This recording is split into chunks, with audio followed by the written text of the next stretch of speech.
He was 58 years old, standing alone in a field that had swallowed his best years whole, when she walked into his life and made him feel like a fool for still being alive. Not because she was cruel, because she was kind. And kindness, after 11 years of silence, was the most dangerous thing in the world. This is the story of a man who had already buried his future, and the woman who refused to let him keep it in the ground. If this story moves you, hit like and drop the name of your city in the comments. I want to see exactly how far this one travels. Now let's begin. The ranch didn't look like failure. That was the cruelest part. From the road, if you could call it that, more of a rutted scar cut through frozen grass. The Thornton spread looked like something a man could be proud of. 340 acres of high Montana plain, the kind of land that didn't give itself to you easily, but held fast once you earned it. A main house built from timber Elias had milled himself, back when his back cooperated and his hands were steadier. A barn red as an open wound against the gray November sky. 2 bunkhouses that sat mostly empty now, except during branding season when he hired day workers from town. Fences that needed mending every spring and got mended every spring, because Elias Thornton was nothing if not a man who fixed what broke, except the things he couldn't. He was up before dawn on the morning everything began to change. The way he was up before dawn every morning had been for going on 30 years. The Montana cold in November wasn't polite about announcing itself. It came through the window cracks and under the door, and straight through the walls if the wind was at the right angle, which it usually was. He pulled on his boots, sitting on the edge of the same bed he'd slept in for 3 decades, the left side of which had been empty for 11 years. He didn't look at the left side anymore. He had learned, eventually, not to look. The coffee was bad. It was always bad. He couldn't quite figure out what Ruth had done differently, whether it was the amount of grounds or the heat of the water, or just some patience he didn't possess. But he drank it anyway, standing at the window over the kitchen sink, watching the dark field slowly separate itself from the dark sky as morning came up gray and reluctant over the mountains. Elias Thornton at 58 looked like what he was, a man built by work. Not tall, not particularly impressive at a glance, but broad through the chest and shoulders in a way that spoke of decades of physical labor rather than vanity. His face was weathered past the point of reading his age accurately. You might have guessed 65, or you might have guessed 50, depending on the light and whether he was smiling, which he mostly wasn't. His hair had gone fully white sometime in his late 40s, and he'd let it because there was nobody to cut it for, and he trimmed it himself badly every few months. His hands were the hands of a man who had spent his life using them, scarred across the knuckles, permanently stained at the cuticles with something no amount of washing fully removed. He was, by every measure that counted in Harlan County, Montana, a solid man, a good neighbor, a fair employer during the seasons he needed help. He paid his debts and minded his business. He showed up when the Hendersons lost their hay barn to a lightning fire 3 years ago and didn't ask for anything in return. He kept his fences. He kept his word. He had simply, somewhere along the way, stopped expecting anything to happen to him. That was the quiet truth of his life in the year 1887. Not misery, exactly. Not the dramatic suffering of a man in a novel, just the slow, settled weight of a life that had reached its natural ceiling and accepted it. He woke up, he worked, he ate, he slept. Sometimes he sat on the porch in the evenings and watched the light change over the mountains until the cold drove him inside. He didn't drink too much. He didn't cause trouble. He went to town when he needed supplies, and he came back the same day, and he did it all over again. Ruth had been dead for 11 years. She'd gone fast, which people told him was a mercy, and he supposed in the abstract they were right. But mercy felt like the wrong word for the experience of coming home from the East Pasture one October afternoon to find your wife on the kitchen floor with the dinner half made on the stove. And the mercy, if it existed at all, was not something he could locate in his chest in any practical way. They'd had no children. That was a grief that had lived between them for years before she died, one they'd made a kind of peace with, or something that resembled peace when you squinted at it. He had poured everything into the ranch instead, into the land, into the work that never ran out, the endlessly renewable resource of physical labor, which had the considerable advantage of not requiring you to feel anything while you were doing it. He finished the bad coffee. He rinsed the cup. He went out to feed the horses. Elias heard about the new school teacher the way he heard about most things in Harlan County, which was to say, He heard about her 3 weeks after everyone else did, and only because Walt Greer mentioned her while they were both standing at the counter at Halverson's general store waiting for Halverson to finish counting out change. "You meet the new teacher yet?" Walt said, not particularly directing it at Elias, just talking the way Walt talked, which was continuously and about everything.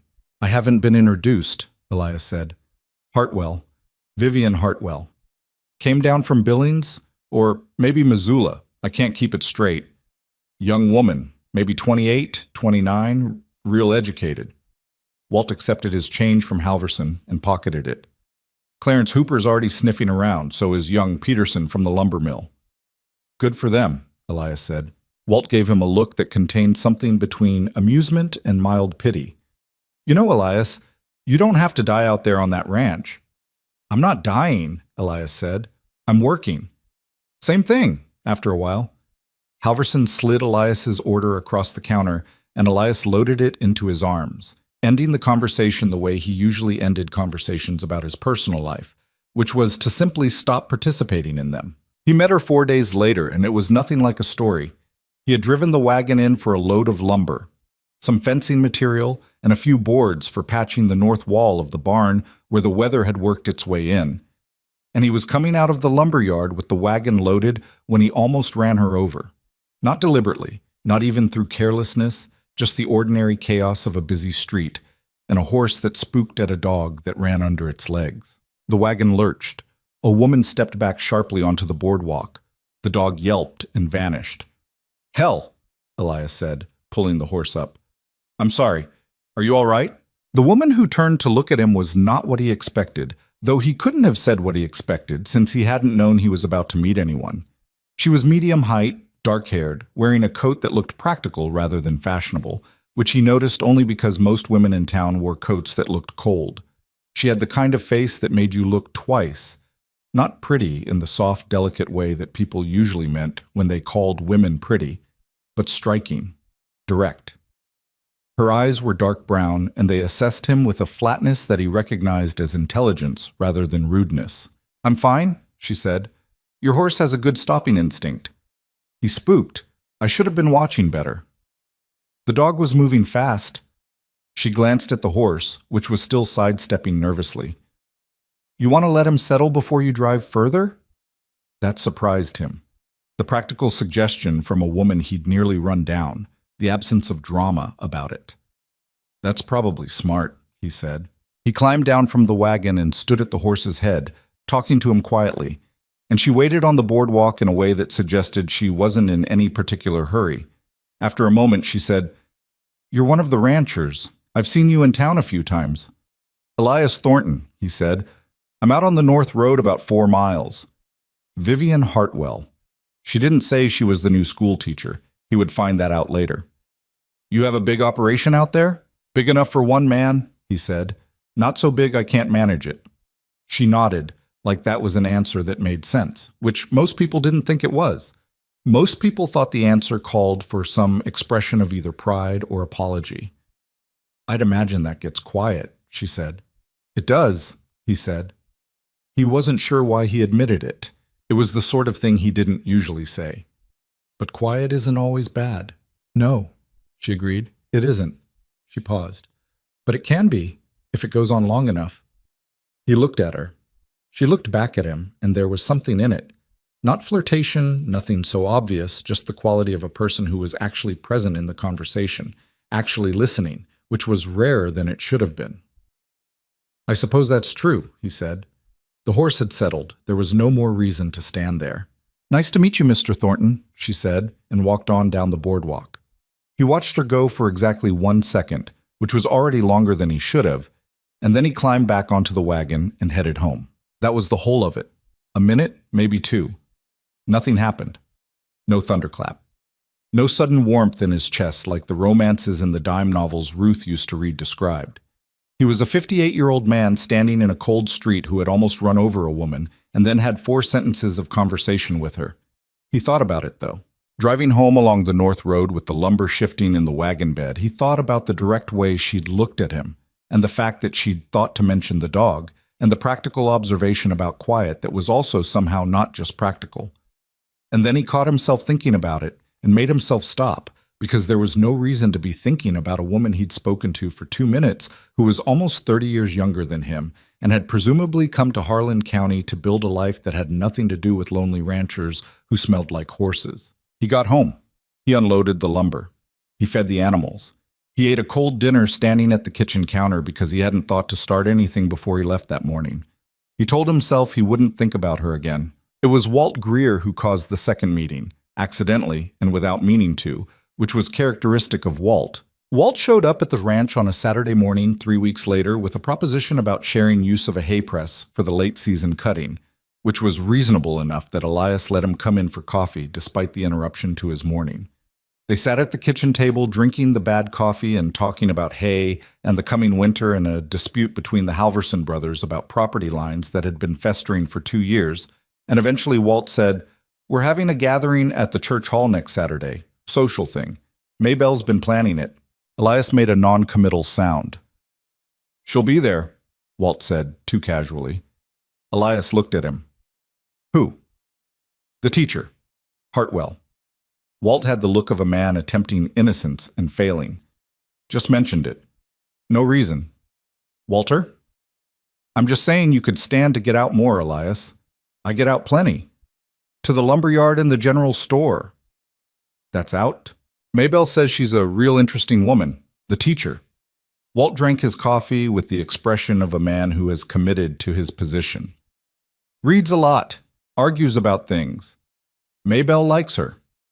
Elias did not respond to this. "You don't have to talk to anybody if you don't want to," Walt said. "You can stand in the corner like you usually do." "I don't stand in the corner." "You stand near the corner. I'm being generous." He did not go to the gathering with any intention of finding Vivian Hartwell. He went because he'd been going to the Greers' social gatherings for 20 years, and skipping them required more explanation than attending them, and he was not in the habit of explaining himself. He stood near the corner, near the wall, which was different, and drank the cider that was too sweet and watched his neighbors and thought about whether the north pasture fence line was going to hold through winter or whether he needed to reinforce it before the ground froze too hard to dig. She found him. He didn't expect that either. He was looking out the window at the dark street when she appeared at his elbow carrying her own cup of cider and said, "You look like someone doing math in their head." He turned, and the recognition was immediate. So her face, those direct dark eyes, and something in him did a thing it hadn't done in a while, which was become more alert. "Fence calculations," he said. She looked at him seriously for a moment and then laughed, and it wasn't a polished social laugh. It was an actual surprised one. "That's a new one. Most people claim to be thinking about the weather. The weather's less complicated than fencing on frozen ground." "Is it?" She turned slightly to look out the same window, and for a moment they were both just looking at the dark street together. "I wouldn't know. I'm still learning what complicated means out here." She paused. "It's different from what I expected." "What did you expect?" "I read about it." The corner of her mouth moved. "I read about it quite a bit, actually. Books are good at landscape. They're not as good at the thing where your water pump freezes at 4 in the morning and you have to figure out what to do about it." "That happened to you?" 3 weeks ago. I was up until 6 a.m. with a lamp and a blanket and a great deal of bad language." He looked at her. "Did you fix it?" "Eventually, I also nearly flooded the kitchen, but that resolved itself." It occurred to him that he was smiling. Not a large smile. He was out of practice with large smiles, but something in the vicinity of one. He couldn't remember the last time he'd done that without noticing it first. "Who taught you to handle the pump?" he said. "Nobody. I found a manual in the school's storage room from about 15 years ago. It was only partially wrong." "I could have a look at it," he heard himself say. "The pump, if you want it checked properly before it gets worse." She looked at him. That direct look. The one that didn't pretend not to be looking. "That's very kind," she said, and she meant it plainly without performance. "I'd appreciate that." They talked for another 20 minutes, maybe 25, and he couldn't have said exactly what they talked about. The school, some of it, a few of the families in the county whose children she was teaching, the peculiarities of Montana winter compared to what she'd experienced before, a book she'd been reading that she mentioned and he admitted he hadn't heard of, and she described it in a way that made him think he should look for it next time he was anywhere near a bookshop. which he wasn't very often, but still. At some point, Walt appeared at the edge of his vision with a look of insufferable satisfaction on his face, and Elias made a deliberate point of not looking at him. He drove home that night with the cold coming down hard and the horse moving fast to get back to the warmth of the barn, and he sat in his kitchen for a while in the dark. He didn't light the lamp, he didn't need to, and he thought about the way she had laughed, suddenly and without calculation, and the way she'd said that's a very kind without making it sound like something you were supposed to say. He went to look at her pump the following Tuesday. The pump was, in fact, badly maintained, and he spent an hour and a half on it while Vivian graded papers at the table 6 feet away and occasionally asked him questions about what he was doing, not to make conversation, but because she actually wanted to know how it worked. He explained it as clearly as he could, and she listened in the concentrated way she seemed to listen to everything, and by the time he was done, the pump was functioning and she had what appeared to be a genuine understanding of why it had failed and how to prevent the next failure. "I don't usually have students who take notes on plumbing," he said, washing his hands at the now working pump. "I don't usually have teachers who explain it as if they expect me to understand it," she said, and the way she said it told him that this had been, in her experience, unusual enough to notice. He stayed for coffee afterward, which she made considerably better than he made his own, and they talked for another hour in the small parlor of the house the school board provided her, which was crowded with books, stacked on the shelves, stacked on the floor, stacked on the windowsill with apparent indifference to the risk of frost damage, and he felt, for reasons he could not cleanly articulate, more comfortable than he had felt in another person's space for longer than he could clearly remember. He went back the following week to check that the repair was holding. It was. But they talked for 2 hours. He didn't analyze it. He was not a man given to extensive internal examination of his own behavior, which was, he was beginning to suspect, both a strength and a significant failure, depending on the situation.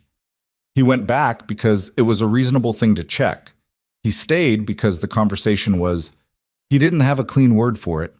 Real was the closest he could get. It felt real in a way that most of his conversations didn't, which he might once have attributed to living alone too long and getting out of the habit of people, but which he was starting to suspect had more to do with her specifically. She asked him about on the ranch. Not politely, not the conversational asking that people did before they stopped listening, but actually with follow-up questions that demonstrated she'd retained what he'd said the time before. She asked about Ruth gently, once, and he answered more than he'd intended to, and she didn't try to fix it or say the things people said. She just listened and then said, "It sounds like she was steady," which was the most accurate thing anyone had ever said about his wife in 11 years. He told her things he'd stopped expecting to tell anyone. She told him things too. Her family in Eastern Washington, a father who had opinions about everything and was wrong about half of it, but passionate about all of it, which she said with exasperation and also love. A younger brother who had gone to work on the railroads and wrote letters infrequently and badly. The years she'd spent studying, fighting for access to proper education at a time when proper education for women required fighting, which she described factually rather than with resentment, but the facts themselves were enough. "Why Harlan County?" he asked her one evening in late October, when the cold had sharpened into something serious. "There are schools closer to everything." She was quiet for a moment, long enough that he thought she might not answer. "I needed somewhere that wasn't connected to something I was leaving," she said finally. Montana seemed disconnected enough. He didn't ask what she was leaving. She'd tell him or she wouldn't, and he'd learned long ago that pushing at things people weren't ready to offer was a reliable way to lose them. "Fair enough," he said. She looked at him with something that might have been gratitude, not for the understanding, but for not asking. "Most people want the whole story immediately," she said. "Most people haven't lived long enough to know that the whole story takes a while." She was quiet again, but differently, like something had settled. "That's true," she said softly. Outside, the wind was working itself up into something, rattling the windows and pushing down the chimney, and the lamp on the table between them threw a circle of yellow light that made the room feel smaller and warmer than it was. And Elias Thornton sat in the warmth of it and thought very clearly and with a kind of quiet alarm, "This is the best I have felt in years." He rode home in the dark with the wind at his back and did not let himself examine what that meant. He should have known the town was watching. He always knew abstractly that Harlan County watched its own business the way a hawk watches a field, comprehensively, constantly, and with full intention of acting on what it saw. He'd just been outside the field for long enough that he'd forgotten he was visible. It was Clara Hooper who said it first, out loud, in a setting where it could be heard by enough people to constitute official county opinion. Clara was the wife of Clarence Hooper, who was also, as Walt had mentioned, one of the men who'd been angling for Vivian Hartwell's attention, and Clara's feelings about the situation were perhaps not entirely uncomplicated by that fact. "It's a shame," she said, at the counter of the general store, to Dorothy Halverson, in a voice pitched precisely to Carrie. "A young woman like Miss Hartwell, spending all her time out at Thornton's ranch. What can she possibly be thinking?" Dorothy Halverson, who was a more cautious woman, said something indistinct.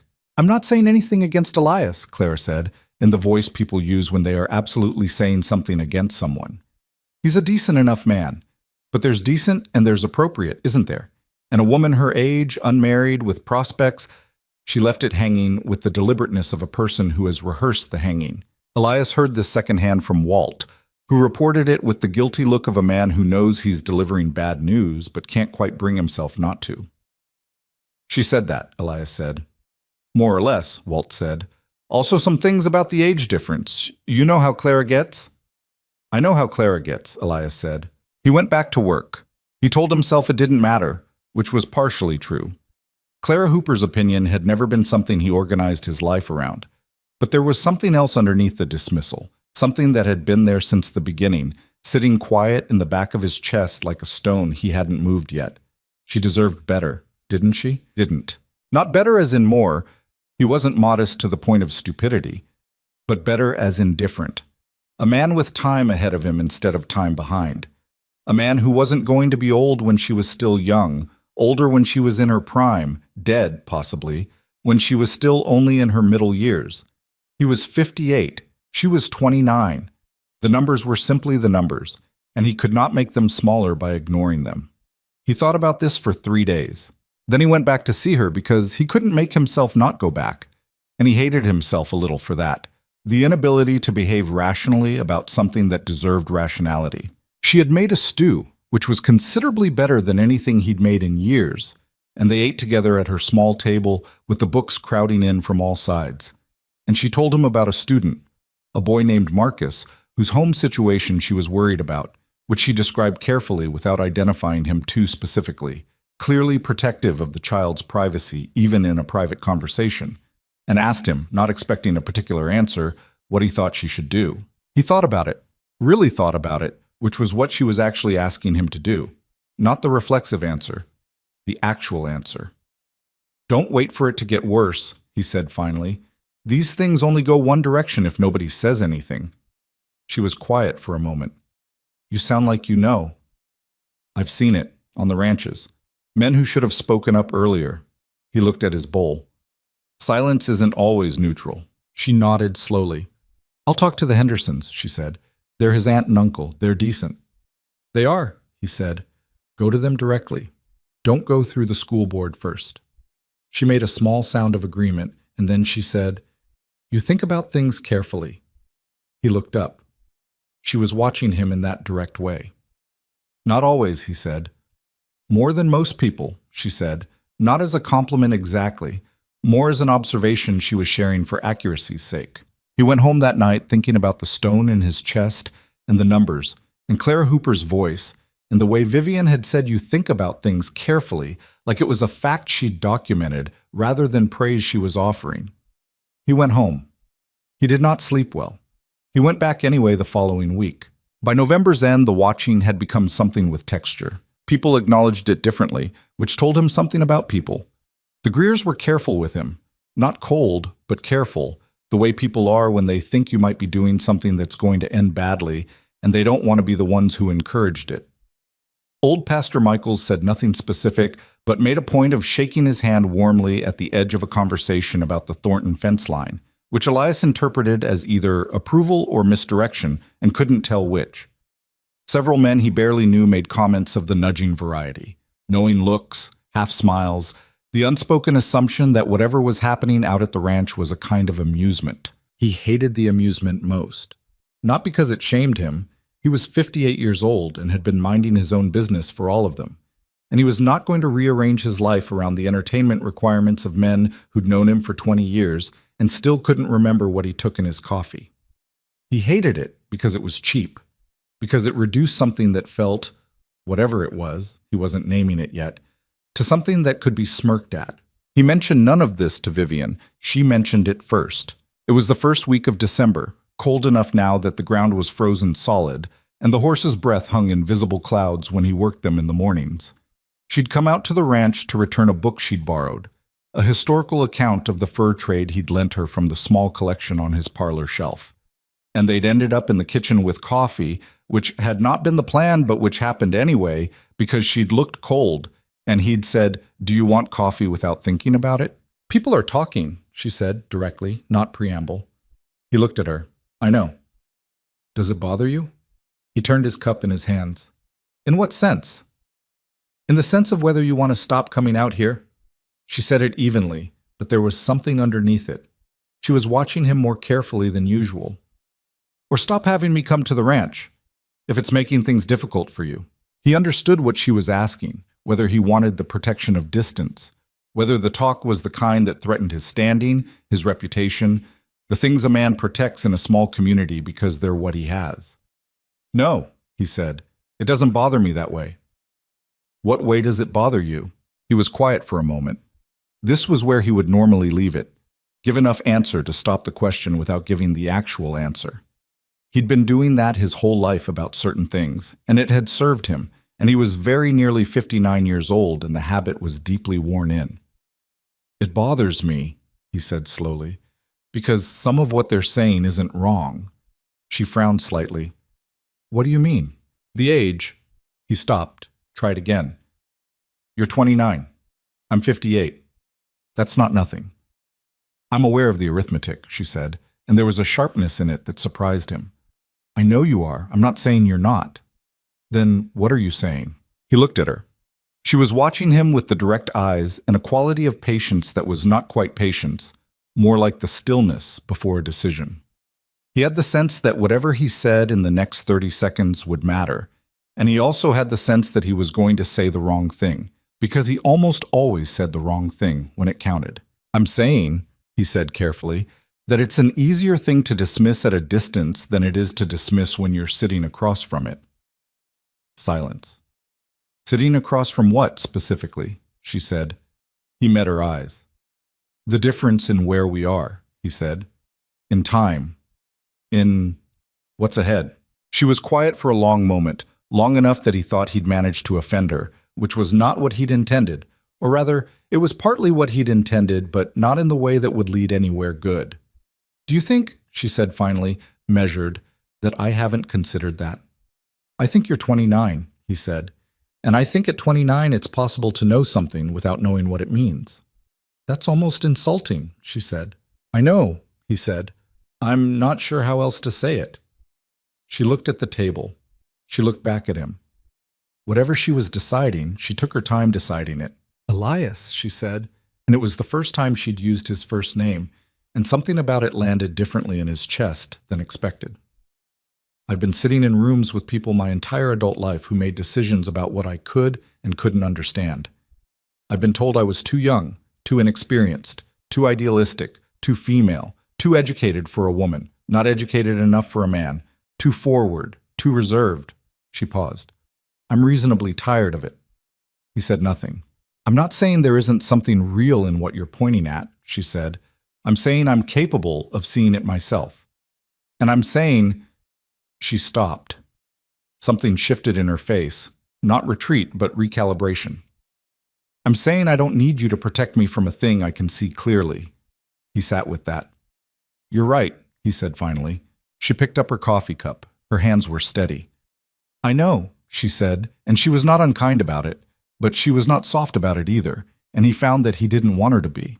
They talked about this book for a while after that. The fur trade, the roots, the impossible winters the early trappers had endured, and whether the accounts could be believed or whether memory improved under the pressure of a good story. She had opinions about primary sources that were more sophisticated than his, and she was willing to argue them, which he appreciated in a way he hadn't anticipated appreciating. He drove home in the dark. The stone in his chest was still there, but it felt different now.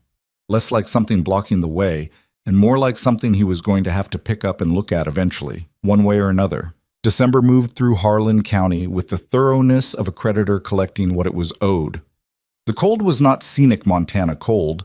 It was operational cold, the kind that dictated what you could and couldn't do and required your full professional attention if you intended to keep livestock alive and pipes unfrozen and firewood stocked enough to last. Elias worked harder in December than any other month, which was saying something because he worked hard in all of them. He still went to see her. He brought her firewood the second week because he'd been out cutting his own and had cut considerably more than he needed, which was not something he'd planned.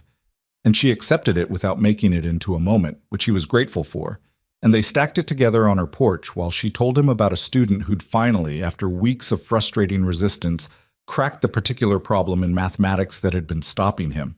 And the satisfaction in her voice was the satisfaction of a person who does their work because they care about it, not because they're required to. And he stood listening to her in the cold and thought about how long it had been since he'd been in the company of someone who cared about something the way she cared about this. Ruth had cared like that, about the garden, about the neighbors, about the particular project of making a life work in a place that made life difficult. He hadn't thought about Ruth in that way for a long time. Not the grief of her, which was its own familiar texture, but the quality of her, the specific thing she'd been. The thought arrived without warning, and he stood with the firewood in his arms and felt it, just felt it, without trying to move past it. Elias? He looked up. Vivian was watching him, stack of wood in her own arms. Sorry, he said. Somewhere else. It's all right. She turned to stack her portion and then said, without looking at him, Were you thinking about your wife? He was quiet for a moment. Yes. What was she like? Nobody had asked him that in years. They asked how she died sometimes.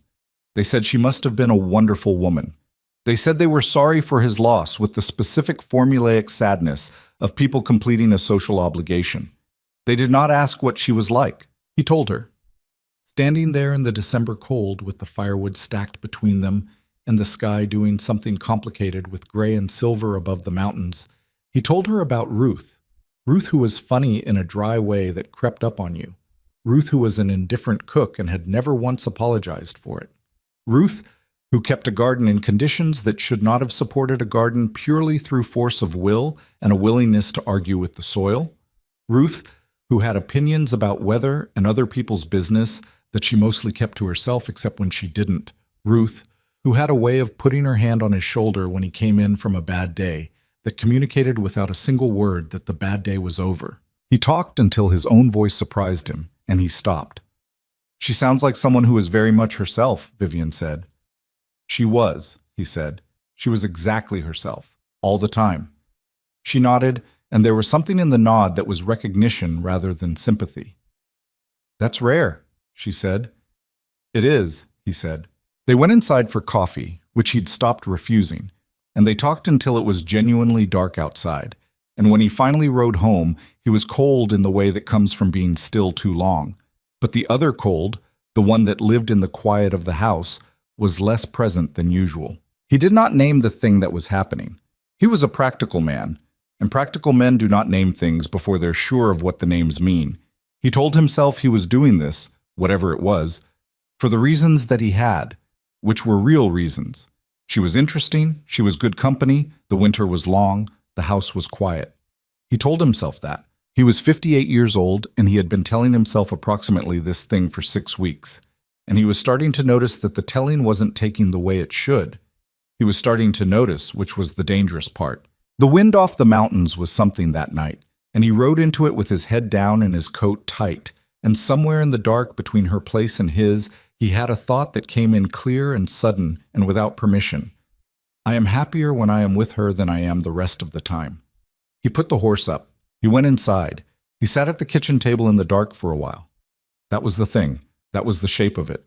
He'd been trying not to see it, and now that he'd seen it, he wasn't sure which direction to walk in. The problem with small towns was not the people in them. It was the density of the people in them. The way everyone occupied the same compressed geography until their lives became inevitably, unavoidably entangled. and the entanglement meant that what happened to one person happened, in some diluted but real sense, to everyone within a 5-mile radius, whether they wanted it to or not. Elias understood this. He had lived in Harlan County for 30 years, and he had watched it operate with the consistency of a natural law.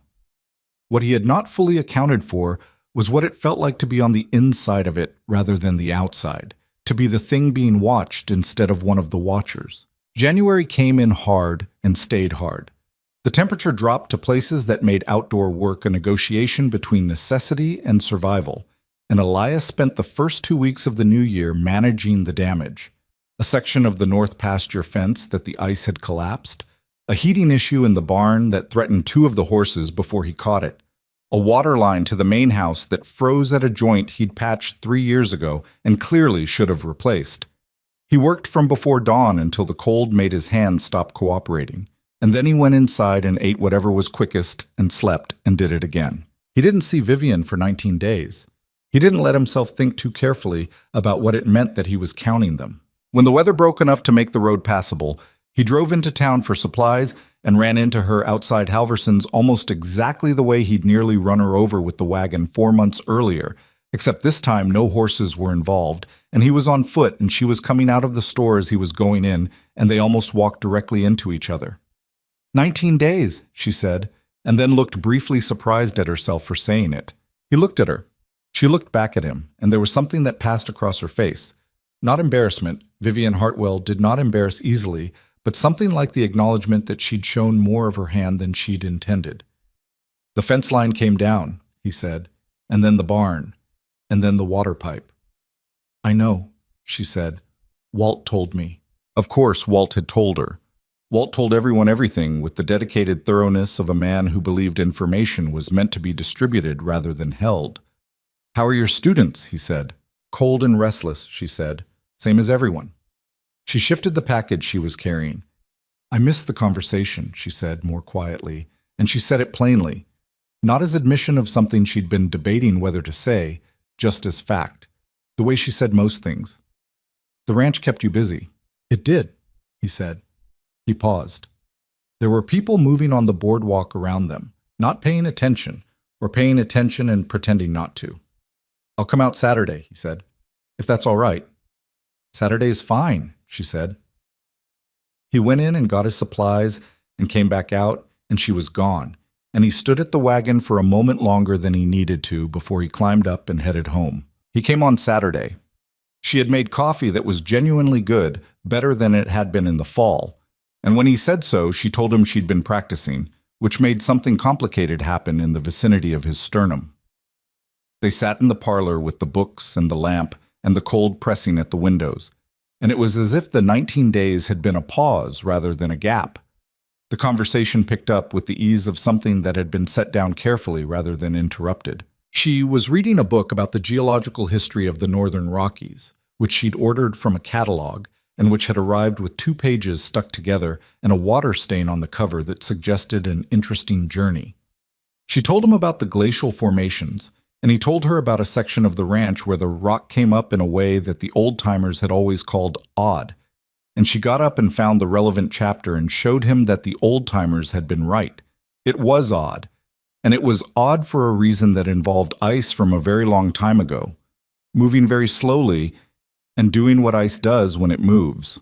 He looked at the page and he looked at her face, which was lit with the specific animation of a person who has found a fact that connects 2 previously unconnected things, and he thought about the 19 days and the counting, and the I missed the conversation said plainly without armor, and he thought, this is getting away from me. The thought was not panicked. It was more like a man standing on a slope realizing he has been walking downhill without noticing, and now the grade is steep enough that stopping requires more effort than continuing, and continuing leads somewhere he hasn't decided whether he's going. He went home and he made himself think about it directly, which was not his natural inclination, but which seemed necessary.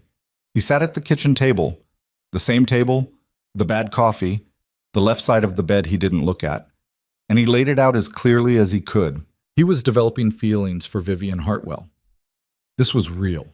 He was not going to pretend otherwise to himself, because pretending to yourself was, in his experience, the least efficient form of pretending, and also the most corrosive. He was 58 years old. She was 29.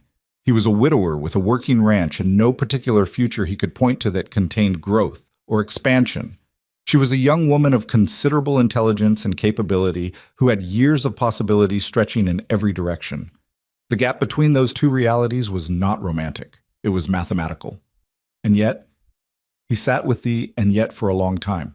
The fire burned down and he didn't rebuild it, and the kitchen got cold around him, and he sat in the cold and thought about Ruth and what she would have said about this, which he couldn't know, but which he suspected would have been characteristically Ruth about it, which meant direct, slightly amused, and containing an insight he wouldn't have reached on his own. He didn't know what to do, so he did what he always did when he didn't know what to do, which was to go to work in the morning and let the problem sit. The problem, unfortunately, did not stay sat. It was Clara Hooper who escalated things, which was not surprising because Clara Hooper had been escalating things since approximately 1871 and showed no signs of stopping. The particular escalation happened at the monthly gathering of the women's charitable organization that met at the church hall, at which Maybelle Greer was present, and at which Clara said things that Maybelle was too loyal not to report to Walt, who was too Walt not to eventually, reluctantly, tell Elias. "She's saying it's not just inappropriate," Walt said. He was looking at the floor of Elias's barn, which was where Elias had been when Walt arrived, and which seemed to have become the default location for difficult conversations this winter. "She's saying the school board ought to know about it, that it reflects badly on the school to have the teacher spending so much time out at a widower's ranch." Elias went on forking hay for a moment. "She's saying Vivian's reputation is going to suffer," Walt continued unhappily, "and that any woman with that much education ought to know better." "Claire's been talking about other people's education since before she had any of her own," Elias said.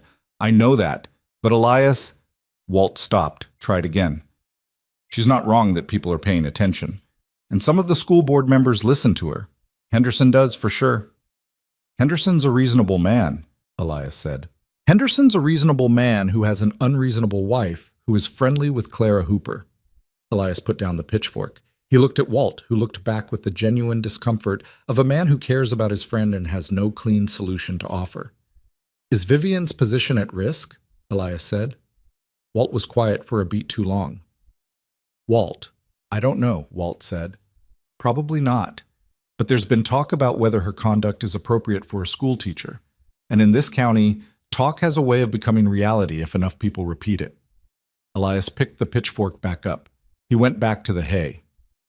"I'll think about it," he said. Walt left, and Elias stood in the barn with the horses and the smell of hay and manure and cold wood and thought about Vivian Hartwell's position at the school, which she had come to Harlan County specifically to build, in a place specifically chosen to be away from whatever she was leaving. He thought about how hard she'd worked for the education she had. He thought about the boy Marcus and the way she'd protected his privacy, even in a private conversation. He thought about how she'd said, "I don't need you to protect me from a thing I can see clearly." And then he thought about whether the problem was that he was protecting her or that he was protecting himself. That thought landed differently. He went to see her the following week, and he said nothing about any of it. He sat in the parlor with the books and the good coffee, and he listened to her talk about a proposal she was drafting to the school board for an expanded curriculum. Mathematics through basic algebra, some natural science, possibly a reading program for the older girls who didn't have access to books at home. And her face while she talked about it was the face of a person who has found their work and knows it. And he sat with the stone in his chest and the thought he'd had in the barn and said nothing. The saying nothing was a choice. He was aware it was a choice. He was also aware that he was making it because he didn't know the right thing to do yet. And his instinct, when he didn't know the right thing to do, was to not do the wrong thing while he figured it out. This strategy had served him reasonably well for 58 years. It had also, on at least 2 occasions he could name, meant he'd waited too long and missed something that wouldn't come back. He was trying to figure out which kind of situation this was. "You're quiet tonight," Vivian said, midway through her explanation of the algebra proposal. "I'm listening," he said. "You're listening differently than usual," she said. She said it without accusation, just observation, the way she usually made observations, as information being offered rather than weapons being deployed. "I've got something on my mind," he said. She waited. He looked at her.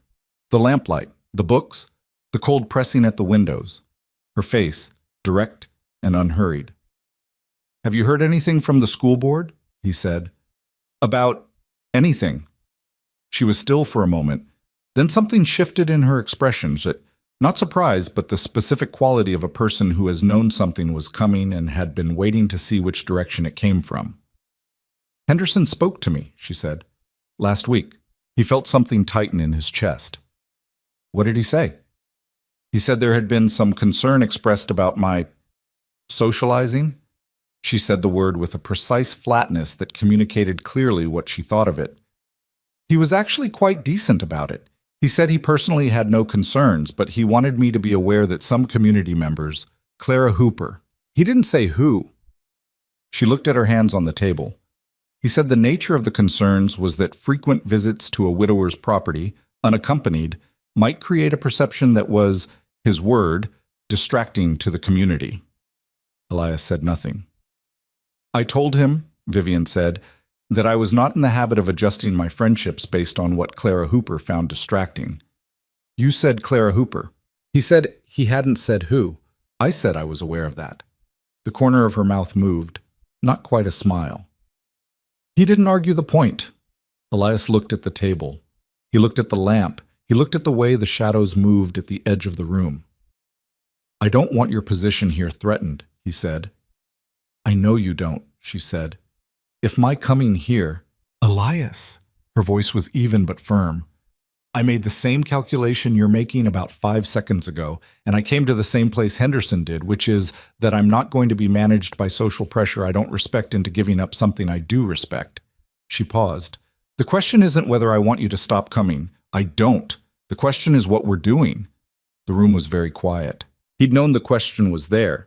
He'd been not looking at it for 2 months, which was his particular talent, and she'd just named it with the direct precision that was entirely characteristic of her. And now it was named and sitting on the table between them, and he couldn't move it or cover it or walk past it. "I don't know how to answer that," he said. "I know," she said. "I'm not asking for an answer tonight. I'm saying the question is there." "It's there," he said. "Yes."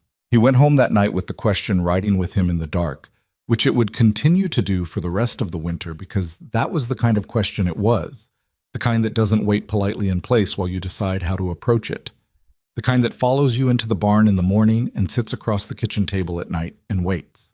February brought a brief thaw that fooled nobody, followed by another hard freeze that seemed almost personally motivated.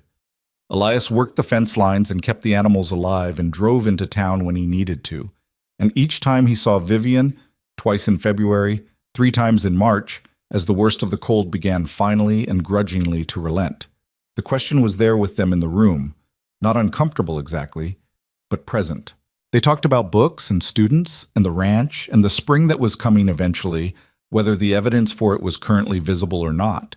She told him more about her family, her father's opinions about the railroad and the government and the nature of progress, which were numerous and passionately held and had apparently dominated many dinners of her childhood.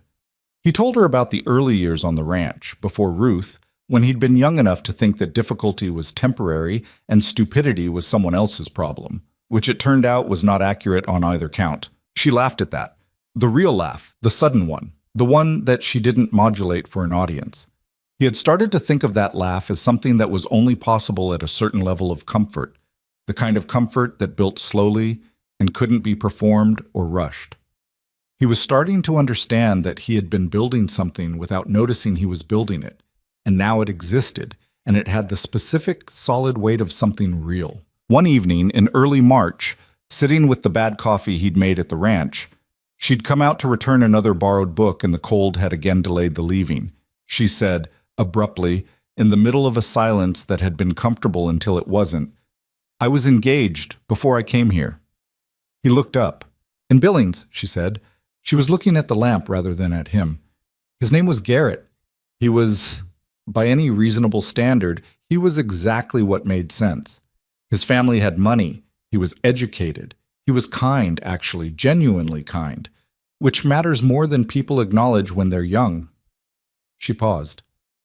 "Everyone who knew us assumed we would marry." Elias sat very still and listened. "I called it off 8 months before I came here," she said. We were 6 weeks from the wedding date. She finally looked at him. Her face was steady, but the steadiness had cost something. Everyone was, the word I'd use is devastated. His family, my family, the people who'd been planning and anticipating and treating it as settled. She exhaled slowly. I was the one who wasn't settled, and I couldn't make myself do it anyway. What was missing? He said. She was quiet for a long moment. The fire shifted. Outside, the wind was doing something with the barn door that would need checking before morning. I don't know if I can name it cleanly, she said. It wasn't that anything was wrong. It was that when I tried to picture the life, the actual daily life, the years of it, I felt nothing. Not unhappy, nothing. Just blank. And I thought, she stopped. I thought that blank was what I was supposed to feel, that the grand, passionate feeling was something people invented for novels. And then I thought about doing it for the rest of my life, feeling blank. And I couldn't. Elias turned his cup in his hands. I broke his heart, she said, matter-of-factly. I broke my father's sense of what was possible for me. I left everything I'd built there and came somewhere that had no connection to any of it. She looked at him directly. I'm telling you this because you've told me things I think you don't usually tell people, and I wanted... She stopped. I wanted you to have it, the context. He understood what she was giving him, not just the information, the trust that came with it, the specific weight of a story that had cost something to carry and cost something to set down. I'm glad you left, he said. She blinked. It was the first time he'd ever seen her caught off guard by something he'd said. That's not... She started, and then she stopped, and something in her face changed in a way he couldn't entirely read, but which felt like it mattered. That's not what I expected you to say. What did you expect? Something more, measured, she said. Something about understanding your reasons and respecting your courage. Those things are also true, he said. But I'm glad you left. Specifically. She looked at him for a long moment, and he looked back, and the question that had been sitting on the table between them since January was still there, still waiting, but it had changed shape slightly. It was less abstract now, less theoretical, more like something with edges and weight and specific dimensions. Neither of them said anything more about it that night, but when she left and he watched her wagon move down the road toward town, the last of the winter light going silver and thin over the mountains behind her, Elias Thornton stood on the porch of the house he had lived in alone for 11 years and felt, clearly and without confusion, something he recognized. It wasn't the comfort of a habit. It wasn't the warmth of company in a long winter. It was specific to her, to the way she said things, and the things she said, and the laugh, and the direct eyes, and the courage it had taken to leave Billings and the algebra proposal, and the geological history of the Rockies, and the fact that she'd been counting the 19 days, too. He stood on the porch until he was genuinely cold. Then he went inside and he sat with it, and he did not run from it, and he did not pretend it was smaller than it was. He also did not know what to do with it yet, but he knew what it was. Spring came to Montana the way it always did. Not gently, not as a relief, but as an argument with winter, that winter lost slowly and badly, and without conceding the point until well into April. The snow didn't disappear so much as retreat, pulling back from the south-facing slopes first, leaving the north sides white, while everything else turned the particular brown of ground that has been compressed under ice for 4 months and is only now remembering how to breathe. Elias noticed spring the way he noticed everything on the ranch, practically in terms of what it meant for the work. The fences that needed inspection after the freeze damage, the pasture that needed assessment before he moved the cattle out, the south field that had been underseeded last fall and would need attention if it was going to produce anything worth having by August. He moved through the first weeks of April with the accumulated purpose of a man who has a list that doesn't end, which suited him. Because a list that doesn't end means you don't have time to stand still long enough to think too hard about anything. Except he was thinking. He was thinking constantly, in the background of every task, the way a sound you can't locate keeps running underneath everything else until you stop and find it. He knew what he felt. He had named it to himself in February, standing on the porch watching her wagon disappear down the road, and the naming had not made it smaller or more manageable. It had made it more solid, more present, like something that now took up real space in the room and couldn't be walked through. What he didn't know was what to do with the knowing. The gap between those two things, between knowing what was true and knowing what to do about it, was where he lived for most of March and the first part of April, and it was not a comfortable place to live. He was not a man who enjoyed ambiguity. He had built his life around the satisfaction of clear problems with solutions you could work toward and verify. The fence was down. You fixed it. You could see that it was fixed. The pipe was frozen. You thawed it. The water ran again. He understood the physical world's insistence on evidence. What he could not fix was the arithmetic.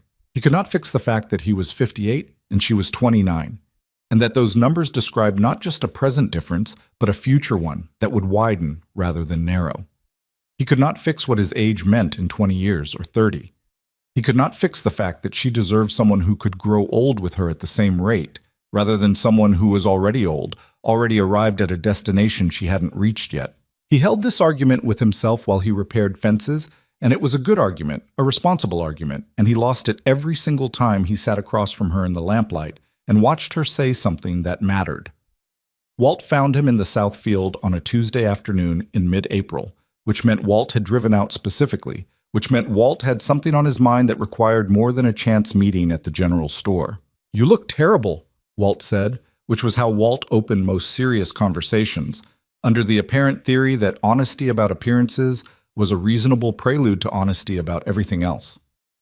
"I'm fine," Elias said. "You've lost weight." "I've been busy." "Maybelle's worried about you," Walt said. He climbed down from his horse and walked over to where Elias was working and stood there in the way of someone who intends to stay. "She says you looked thin at the supply run last week." "I eat fine." Walt was quiet for a moment. Then he said, without preamble, because Walt rarely used preamble when he'd decided to say a thing, "Are you in love with her?" Elias did not stop working. He kept his hands on the wire and his eyes on the fence post, and he said, "That's a direct question, Walt. It's a direct situation." He finished the section he was on, straightened up, looked at Walt, who was watching him with the expression of a man who already knows the answer and is asking as a formality. "I don't know what I am," Elias said, which was not quite true, but was true enough in the sense that he didn't know what to do with what he was, and the two felt close enough to the same thing that the distinction seemed minor. "That means yes," Walt said. "It means I don't know what I am." "Elias, I've known you for 22 years. When you say you don't know something, you mean you know it and you're not ready to say it." He looked back at the fence. He picked up the wire cutters. "What are you going to do?" Walt said. "I don't know that either." Walt exhaled. He took his hat off and ran his hand through his thinning hair, which was something he did when he was working up to saying something he thought might land badly. "She's not going to wait indefinitely," he said. "Women like that, women who know their own mind, they don't wait for a man to make a decision he should have made months ago. At some point she'll—" He stopped. "She'll what?" Elias said. "She'll move on," Walt said quietly. "Or somebody else will make a decision before you do. Clarence Hooper's boy has been asking around about whether she's attached, and there's a man from Missoula, a lawyer apparently, who came through for county business last month and spent 2 days in town and asked Henderson about her. Henderson told Maybelle." He put his hat back on. "I'm not telling you this to push you. I'm telling you because I think you should know." Elias stood in the April wind with the wire cutters in his hand and felt something cold move through him that had nothing to do with the temperature. He didn't say anything. Walt left him to it, which was the correct thing to do, and Elias went back to the fence and worked until the light went. And then he put his tools away and went inside and sat at the kitchen table in the dark for a while. He was still afraid. That was the honest accounting of it. Underneath the arithmetic and the responsible concern about the age gap and the legitimate questions about her future and his, underneath all of it, which was real, which was not fabricated, there was fear. Simple, old fear. The kind that had settled into the walls of this house 11 years ago when Ruth had died, and he had learned that you could build a life with someone, and then the life could just end, without warning, without preparation, without mercy. On a Tuesday afternoon while the dinner was still on the stove. He had not gotten over that. He had gotten past it, which was different. Getting past something means it's still there. You just stopped standing in front of it. The fear was that he would try again and lose again, and the second time would finish what the first time had started. He sat in the dark, and he was honest with himself about this. Because dishonesty with yourself costs more in the long run than the alternatives. And he turned the fear over and he looked at it from several directions, and he recognized, eventually, what it actually was. It wasn't fear of loss. It was fear of having something to lose. Because the terrible thing about grief was not the losing itself. The losing was just pain, and pain was survivable. He was evidence of that. The terrible thing was the before. The terrible thing was caring about something enough that its loss could wreck you. The terrible thing was the exposure, the specific and total vulnerability of building your life around another person and meaning it. He had not felt that exposure in 11 years. He had arranged his life carefully so that he would not feel it. And then Vivian Hartwell had almost been run over by his wagon on a November street, and everything had shifted sideways without asking his permission first. He went to see her the following Saturday. He'd been telling himself all week he needed to say something. Not everything, not the full accounting, but something, some acknowledgement of the question that had been sitting on the table between them since January and that he'd been circling without landing. She was at her desk when he arrived, not expecting him. He usually sent word ahead with the supply driver, but this time he hadn't, and she looked up from whatever she was writing with the expression of someone genuinely surprised, which he didn't see on her face often. "I should have sent word," he said. "No," she said, and set down her pen. "Sit down." He sat down. The parlor looked the same. The books? The lamp not yet lit in the afternoon light. The geological history of the Rockies still on the windowsill, where it had been for 2 months. Things accumulated in her space and stayed, which was something he'd noticed early and found he liked about it. "Something's happened," she said. It wasn't a question. "Nothing specific," he said. I've been thinking. About?" He looked at his hands. "About what we're doing," he said. "About what I've been not saying." She was very still. "I don't think I've been fair to you," he said. "Not dishonest. I haven't said anything that wasn't true. But I've been letting things sit because sitting was easier than deciding." He paused. "That's not fair to you. You deserve more clarity than I've been giving you." "What clarity are you giving me now?" she said. Her voice was even. He couldn't read what was underneath it. He looked up at her. He had not rehearsed this. He had tried, in the barn this morning, to rehearse what he would say, and the rehearsed version had sounded like a speech, and he didn't want to give her a speech. So what he said was just what was true in the order it came. "I care about you," he said, "more than I expected to care about anyone again, and that scares me. I want to be honest about that. It scares me because I'm 58 years old and you are 29, and I can do the arithmetic and I know what it says. And I've been telling myself that the arithmetic was the reason to keep my distance, but I think I've also been using it as cover for the fear." She was looking at him steadily, not moving. "I'm not asking you for anything," he said. This is not a declaration, and I'm not expecting anything from it. I just couldn't keep sitting across from you in this room and pretending that the question wasn't there when you already know it is." A long silence. The afternoon light through the window. Somewhere outside, a horse on the street. "What question?" she said. "Say it plainly," he exhaled. "Whether what I feel for you is the kind of thing that has somewhere to go. Whether the arithmetic is actually the problem or whether I'm hiding behind it. Whether—" He stopped. "Whether you feel anything that makes this worth having the conversation at all." She looked at him for what felt like a very long time. Then she said, "Can I tell you something?" "Yes." "When I called off the engagement," she said, "my father asked me what I was waiting for, what I was holding out for. He didn't say it unkindly. He was trying to understand. And I told him I didn't know exactly, but I'd know it when it was there because it would feel like something I wanted to move toward rather than something I was willing to accept." She paused. He thought that was impractical. He might have been right, but it was the truest thing I knew how to say. Elias waited. "You feel like something I want to move toward," she said simply. That's been true for a while. I haven't said it because I wasn't sure you were ready to hear it, and I didn't want to push you toward a door you hadn't decided to open." She looked at the table and then back at him. "The arithmetic is real. I know what it means. I'm not 29 and naive about what it means.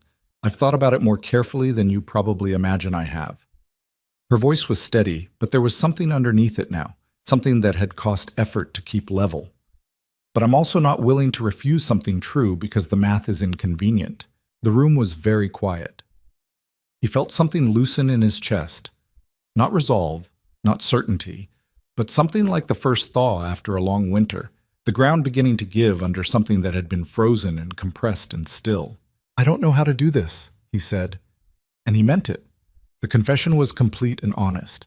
The admission of a man who had been alone long enough that the mechanics of not being alone had become strange and uncertain territory. "I've been by myself for 11 years, and before that I was with Ruth for 23. And those were two completely different people and two completely different lives, and I have no idea how to—" He stopped. "I don't want to do it badly. I don't want to give you something half-made." She looked at him with a quality he couldn't entirely name. It was warm, but it was also clear-eyed, without the softness of pity or the performance of reassurance. "Nobody does it well," she said. "Not at the beginning, not when it's real." She paused. "The difference is whether you try." He sat with that. He turned it over. Outside, the spring wind moved through the tops of the trees around the schoolhouse. A shutter somewhere was loose and needed fixing, tapping irregularly against the wall. He noticed it the way he noticed everything structural, automatically, with the reflex of a man whose instinct was always toward what needed repair. "I'm going to need time to figure out how to be this," he said. "How to be someone who is part of another person's life again. I may do it badly at first." "I've seen how you are when you don't know something," she said. "You figure it out. You found the manual and fixed the pump, and you understood why it failed." She said it without irony, without the softness of flattery, just as observation. He almost smiled. "The pump manual was 15 years old and partially wrong." "You adjusted for that," she said. "A beat." Then something happened in his face. Not a large smile, but a real one. The kind that came from a place he'd forgotten was there. And she saw it, and something answering moved in her own expression, and they sat with that for a moment in the afternoon light. He didn't stay much longer. There was the ranch to get back to. There was always the ranch to get back to, and the light was already heading west. But when he left, he felt different than he had when he arrived. Different in a way that was not comfortable exactly, but was more honest. And honesty, in his experience, was always the firmer ground, even when it was harder underfoot. He did not kiss her. He did not make promises. He said goodbye at the door, and she said goodbye. And he rode home with the spring wind at his back and something in his chest that felt, for the first time in a long time, like it was pointed in a direction. That was mid-April. What happened in May was harder. It started with a letter which arrived for Vivian from Billings, and which she told him about 3 weeks after it came, on a Saturday afternoon when something in her manner had been slightly different from the moment he'd arrived. Not closed. Vivian was rarely closed, but careful, which was different from her usual directness, and he'd been waiting for her to tell him what it was. "Garrett wrote to me," she said. Elias looked at her. "He's heard I'm in Harlan County," she said. "A mutual acquaintance, I assume. He says he's been reconsidering the things he said when I left. He was angry then, which was fair. He had every right to be angry." She was looking at the table, turning her coffee cup. "He says he'd like to come and see me. To talk." The silence that followed had texture, not hostile, not panicked, but real in the way that silences are real when something is actually at stake. "What are you going to do?" Elias said. He was careful with his voice. "I don't know yet," she said. She looked up. "I'm telling you because I don't want to have this conversation after the fact. That felt wrong." "I appreciate that," he said. He meant it. "He was a good man," she said.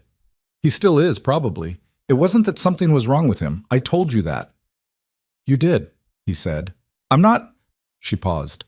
"I'm not telling you this to threaten anything or force something.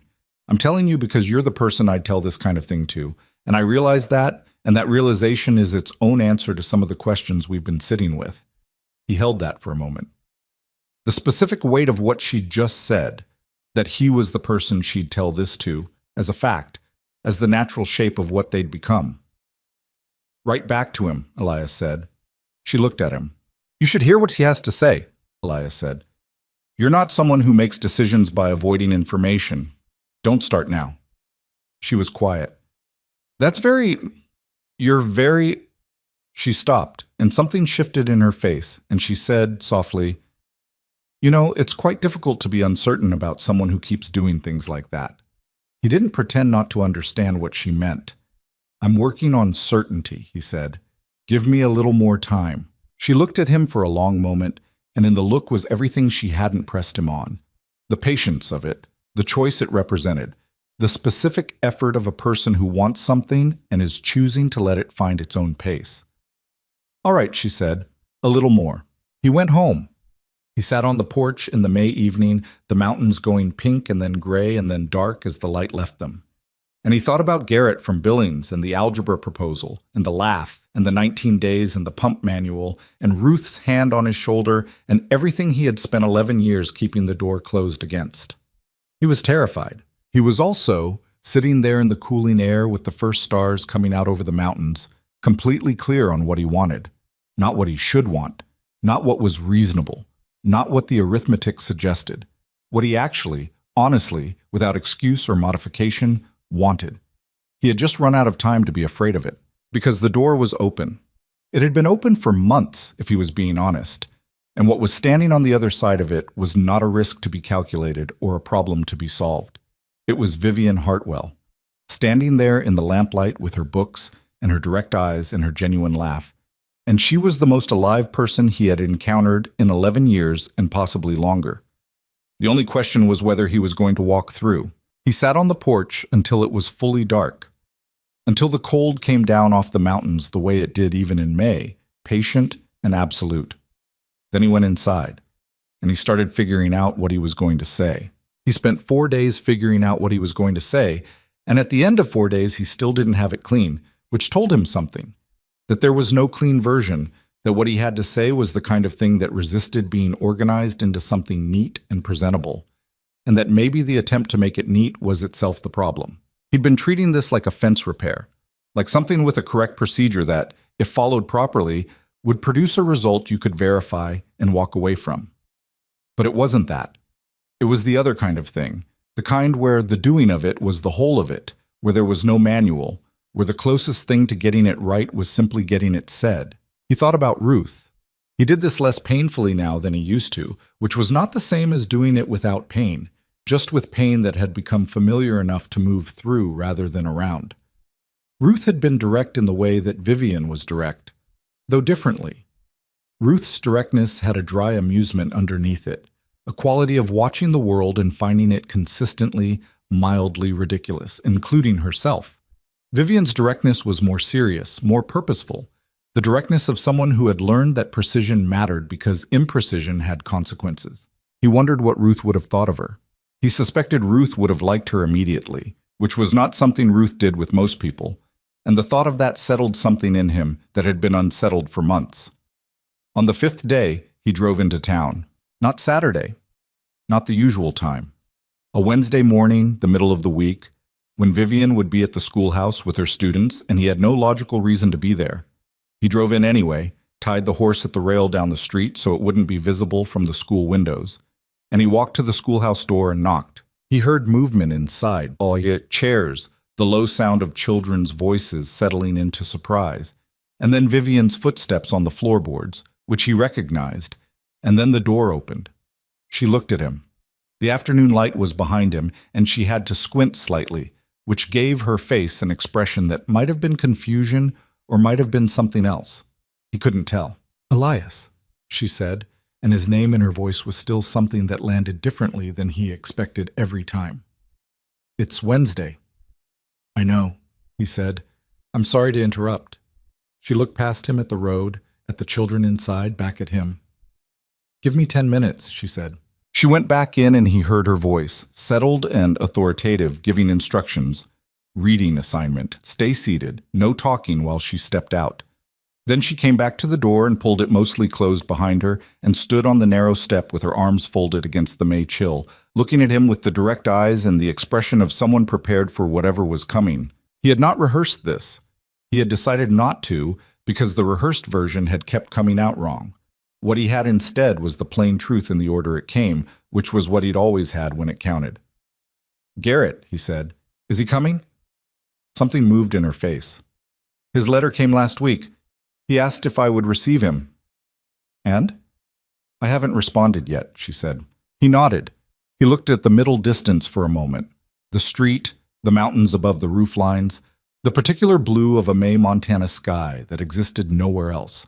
He was fairly certain. Then he looked back at her. I have been afraid, he said. I told you that.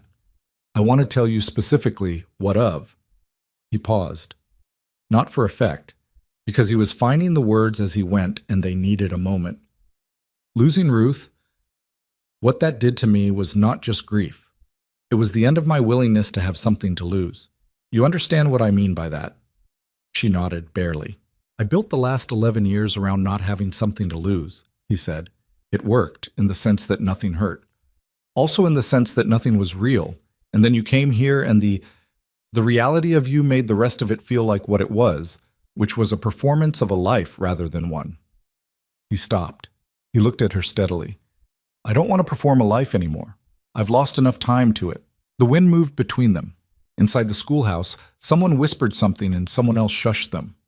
What are you saying? Vivian said, and her voice was level, but her hands had tightened on her own arms.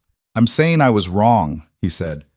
Every time I told you or implied to you that the arithmetic was the real problem. I was wrong. The arithmetic is real. I'm not pretending it away. But it was never the reason I held back. The reason I held back was fear, and fear is not a reason, it's just a feeling, and I've been letting a feeling make my decisions for 11 years, and I'm done with it. She was very still. I don't have a speech, he said.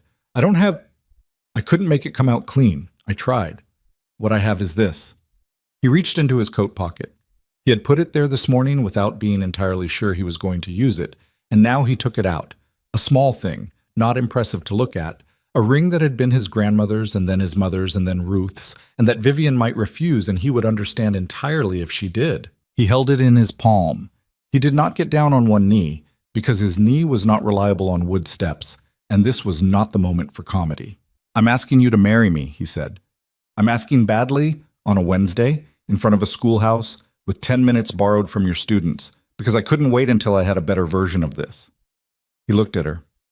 I know who you are. I know what you deserve. I'm not sure I'm it, but I know I will spend whatever years I have left trying to be, and I know that trying matters, and I know... He stopped. Then, more quietly, I know I don't want to watch you leave this county with someone else, or watch you stay and have it be someone else. I know that clearly. Silence. The wind. The shushed whisper from inside the schoolhouse. Vivian looked at the ring in his palm. She looked at his face. Something was working in her expression that he couldn't entirely read. Not hesitation, or not only hesitation, but the movement of a person absorbing something that had arrived with more force than expected. You knocked on the door of a schoolhouse on a Wednesday, she said. Yes, in front of 23 children and however many people are watching from the street. He hadn't thought about the street. He glanced back. Walt Greer's wife, Maybelle, was standing in front of the milliner's shop across the way, not even pretending she wasn't watching. Apparently, he said, something crossed Vivian's face, the precursor to the laugh, the real one, the one that came without calculation. But she held it, and what came through instead was something more serious and more complete. I wrote back to Garrett last night, she said. I told him not to come. He looked at her. I'd already decided, she said, before today, before this. She looked at the ring again, then back at his face. I told you in April that you feel like something I want to move toward. That was not a casual thing. I meant it the way I mean most things, which is exactly. Vivian? Yes, she said. That's my answer. Yes. She reached out and took the ring from his palm, not ceremoniously, just cleanly, the way she did most things, and held it a moment, and then looked up at him and said, You should probably know that I'm not going to be easy to live with. I have strong opinions about most things, and I will argue them.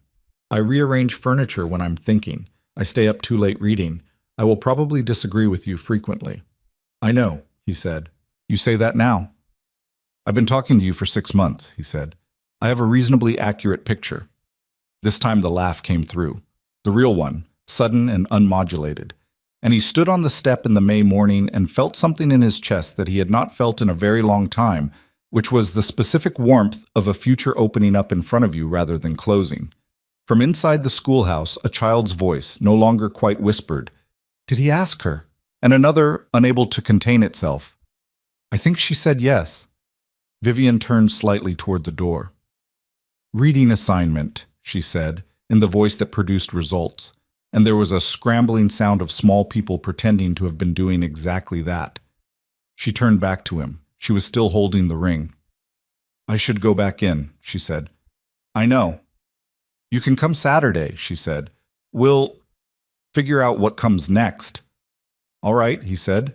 She looked at him for one more moment. The direct eyes, the real face. No performance in any of it. And then she went back inside and he heard the door close and her voice resuming, steady and clear, and 23 children attempting to pretend they hadn't been watching through the window. He walked back to the horse. Maybelle Greer was still standing in front of the milliners. When he reached the horse and looked over, she gave him a small nod that contained something he couldn't classify. Approval, maybe, or the satisfaction of having witnessed something worth witnessing. He acknowledged it with a nod of his own and untied the horse and climbed up. He rode home feeling lighter than he had in years. Not floating, that wasn't in his nature and never had been, but lighter, the way a man feels when he has put down something heavy he'd been carrying so long he'd forgotten it had weight. What came after was not simple. He had not expected it to be. The news moved through Harlan County with the speed and thoroughness that news always moved through small places, which was to say that by Saturday most people knew, and by Monday everyone did. The reactions sorted themselves roughly the way he'd expected. The people who had always been decent about it were pleased. The people who had been difficult about it were difficult in new configurations. And the people who had been neutral discovered opinions they hadn't known they had. Clara Hooper said things that Walt reported with the expression of a man who had been asked to deliver a message he personally found objectionable.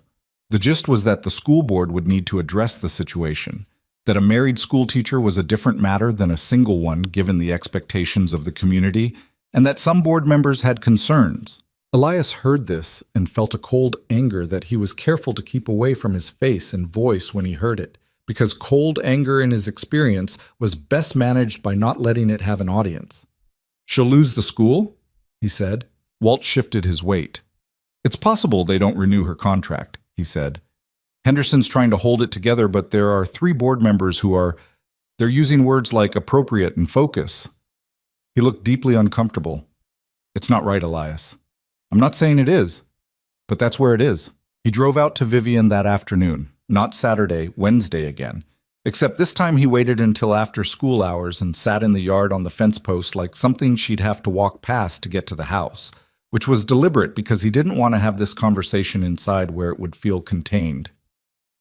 She came out after the last student left, saw him, and stopped. "You've heard," she said. "Walt told me." She walked over and leaned against the fence 2 feet from where he was sitting and looked out at the road. "Henderson came to see me today, after school." "What did he say?" "He said he was doing his best, but he couldn't promise the contract renewal in the fall." She said it evenly. This was her way with hard things. She didn't perform calm. She actually got still, like a body of water going flat before a storm. "He said the board was going to meet in June." Elias was quiet for a moment. Then he said, "I'm sorry, the consequence of my decision is landing on you." She turned to look at him. "It's not only your decision. I said yes." "I know, but Elias." Her voice was even, but the sharpness was there, the specific sharpness that meant she wanted him to stop softening something that shouldn't be softened. "I knew this was possible. I didn't say yes without thinking about it." "You love this work," he said. "I do," she said. "I love it very much." She looked back at the road. "I also love other things." She said it plainly, the way she said all important things, and he felt it land in his chest with the specific weight of something true. It was the first time she had used that word, and she used it like a fact being recorded rather than a declaration being made, which was exactly what he would have expected from her, and which made it more real than almost anything she had said in 6 months. He sat on the fence post and looked at his hands. "I'm going to talk to the board," he said. "Elias, not to pressure anyone, not to make threats, just to be clear about the situation. What it is, what it isn't. He paused. They should hear from me directly, rather than through the Clara Hooper version of events. She considered this. All right, she said, but don't do anything that makes things worse. I'm not a man who makes scenes, he said. You knocked on a schoolhouse door on a Wednesday morning in front of the whole street. He looked at her. She looked at him. The precursor to the laugh was there again, and this time it came through, and he felt it the way he felt all her laughs. Like something specifically given, not general, particular to this. He requested a meeting with the school board the following week. Henderson arranged it, uncomfortable about it, but fair, which was consistent with what Elias knew of him. They met in the back room of the Halverson building on a Tuesday evening, 5 board members, Henderson at the head of the table, and Elias in the chair that had been placed across from them, with the particular formal positioning of a man being evaluated. He had thought about what to say. He had not written it down because written speeches in his experience sounded like written speeches, and the situation called for something that sounded like a person. I'll be brief, he said. I know you have concerns about Miss Hartwell's position, given our engagement. I'm not here to tell you your concerns aren't real. I think the question of how the community perceives the school is a real question, and I respect that it's yours to manage. He looked at each of them in turn. What I want to say is this. Vivian Hartwell has spent her life building the education she has in conditions that required more effort from her than it would from a man in the same pursuit. She came to Harlan County to do work she's genuinely suited for, and that genuinely serves the children here. I've watched her manage that work for 6 months, and I can tell you, the algebra, the reading programs, the way she handles the difficult situations, the care she takes. He stopped. You have a good teacher. She will be a married teacher, which is a different situation than you contracted for, I understand that. But she'll be the same teacher, and I'd ask you to consider that before you make a decision based on what Clara Hooper finds appropriate. He had not planned to say Clara Hooper's name. It came out because it was the accurate name, and he was a man who believed in accuracy. There was a silence at the table that had several textures in it. Henderson said, carefully, the question of a married woman teaching is a matter of community standards, Mr. Thornton. It's a matter of whether you'd rather have a good teacher or a convenient one, Elias said. I think you know which one she is. He left them to it. He drove home and he did not know what they would decide, and that uncertainty sat with him in the way of all uncertainties he couldn't resolve through effort, which was uncomfortably. He was a man who fixed things. This was not a thing he could fix. He had said what was true and put it in the room, and the room would do what it would do. He told Vivian the next day what he'd said. All of it, including Clara Hooper's name. She was quiet when he finished. You didn't have to do that, she said. I know, he said. I did it because it was accurate. She looked at him. Then she said, my father thought women shouldn't teach past their wedding day. He thought it was inappropriate. He said it in the specific voice men use when they think a thing is obvious. Your father sounds like he had a lot of opinions, Elias said. He did, she said. He was often wrong. A pause. He was also, in his way, trying to protect me. He just couldn't separate protection from control, and he never quite figured out that I could tell the difference. Elias understood what she was saying underneath the saying of it. I'm not trying to control anything, he said. I went to the board because it was the honest thing to do, not because I thought I could manage the outcome. I know, she said. That's why I'm not arguing about it. The board met on the 3rd Thursday of June and sent Henderson to deliver the result. He came to the schoolhouse on a Friday morning, waited until the children had cleared out, and sat down across from Vivian with the expression of a man who has been assigned the delivery of news that is genuinely mixed and is trying to represent both sides of it accurately. They would renew her contract for the following year, he said. It had not been a simple vote. 2 members had voted against it, and those 2 members would not be gone quietly, and the community sentiment on the matter was not uniform and probably wouldn't become uniform, and she should understand that the situation would be watched, and that further developments would be evaluated as they occurred. Vivian told Elias this on Saturday. She told it to him straight, the way she told him everything. All of it, the good and the friction, the vote that wasn't unanimous, the members who'd said no, the watching that would continue. Are you all right with it? He said. She thought about it. Actually thought, didn't reflexively reassure. It's not what I'd have chosen, she said. I'd have chosen to be judged on the work. But this is what is, and yes, I can work with this. If it gets harder, I'll deal with it then, she said. I'm not going to borrow trouble from a future that hasn't happened. He looked at her. The direct eyes, the steadiness, the complete absence of self-pity that was not toughness exactly, more like the specific orientation of a person who had learned that the future was built from what you did now and had chosen to build accordingly. He thought about the porch on the night after she'd ridden away in February's last light. He thought about the question he'd been sitting with for months, and the door he'd finally decided to walk through, and the Wednesday morning in front of the schoolhouse, and the children inside who couldn't pretend to read. He thought about what it meant that this woman, who had every reason and every opportunity to choose differently, had looked at him, a widower with white hair and a working ranch and a bad habit of holding back, and said yes like she was recording a fact. July, he said. The wedding. If that's enough time. She looked at him. Why July? Because I've waited long enough, he said, and I don't want to wait more than I have to. She was quiet for a moment, then, July is enough time, she said. Just. Outside, the June evening was doing something extraordinary with the light over the mountains, the way Montana evenings did in summer. The gold of it going long and horizontal, catching the edges of everything, making the ordinary world look briefly like it was made of something more. He didn't remark on it, neither did she. They just sat with it, the way you sit with something that doesn't require commentary. The ring was on her finger. He'd noticed her touching it sometimes, not consciously, the way you touch something new that has become yours. Absent-mindedly, just checking it's still there. It was still there. He had made the boldest choice of his life on a Wednesday morning in May, in front of 23 children and Maybelle Greer, with no speech, and a ring that had belonged to 2 women before the one he was offering it to, and it had not been clean or impressive or certain. It had just been true, and true, he was learning, was the only kind of thing worth building on. The wedding was on the 12th of July, and it was not a grand affair. Elias had not expected grand and had not asked for it, and Vivian, when he'd raised the question of scale, had given him the look she reserved for things she found mildly absurd and said that she hadn't left Billings and a perfectly organized engagement party to come to Montana and stage a performance. What she wanted was the people who mattered and a ceremony that was honest, and that was what they had. The church hall, because it was the largest indoor space available, and July in Montana could turn on you without notice.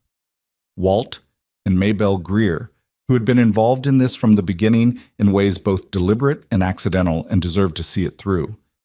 Henderson and his wife, who had chosen decency when decency was not the path of least resistance. A handful of ranching families Elias had known for decades.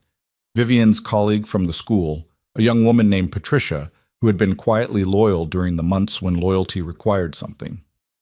And about 40 other people who came because that is what people do in small counties. They show up for the good things and the hard ones, because the showing up is the whole point of being a community, rather than just a collection of people occupying the same geography. Clara Hooper did not attend. This was noted and not remarked upon, which was its own kind of remark. The ceremony was short. The man officiating was a retired judge named Calloway, who drove in from the next county and who said the necessary words without embellishment, which suited both of them. Elias stood at the front of the hall in the suit that hadn't fit quite right when he'd bought it 8 years ago, and fit slightly differently wrong now, and he watched Vivian walk toward him. And he thought, very clearly, the same thing he had thought on the porch in February watching her wagon disappear down the road, except now the thought completed itself, arrived somewhere, rather than hanging in the air unresolved. She was wearing a dress the color of cream that she had made herself, partly, she had told him, because the dressmaker in town had wanted to add things she didn't want added, and partly because she preferred to have a hand in the things that mattered to her. There was a small tear at the hem that she'd repaired that morning, visibly, because she'd run out of time to make it invisible, and she had told him about this with the specific exasperation of a person who has done their best and knows it and is done apologizing for it. He had told her it was fine. She had said she knew it was fine. That wasn't the point. The point was that she'd intended it to be better. He had looked at her and said, "You look exactly like yourself." She had gone quiet for a moment. Then, "That might be the nicest thing anyone's ever said to me about my appearance." It was, he thought, watching her walk toward him now, the only true thing to say. She looked exactly like herself, direct, precise, not performing anything for anyone in the room, wearing a dress with a repaired hem and holding a small bunch of wildflowers that Patricia had gathered that morning, walking toward him with the specific quality of a person who has made a decision and made it completely. He took her hand when she reached him. Her hand was cold, nerves probably, though she would not have called them that. He held it. They said what needed to be said. Judge Calloway said his part. The 40-odd people in the hall witnessed it. Walt, at some point, produced a sound that he disguised as a cough, but that Elias recognized as the sound of a man who did not want to be seen, being moved and was failing at it. When it was done, it was done. No thunderclap, no transformation of the light, just the quiet solidity of a thing that had been uncertain becoming certain. The specific relief of a question finally answered, not dramatically, just actually, the way most real things happen. They ate, they talked. Old McCarthy from the North Road told a story about the winter of '79 that had nothing to do with anything but which he'd been waiting for an occasion to tell. And it was long and only partially true, and everyone listened anyway because McCarthy was 74 and had earned the right to an audience. Maybelle cried, openly, and did not apologize for it.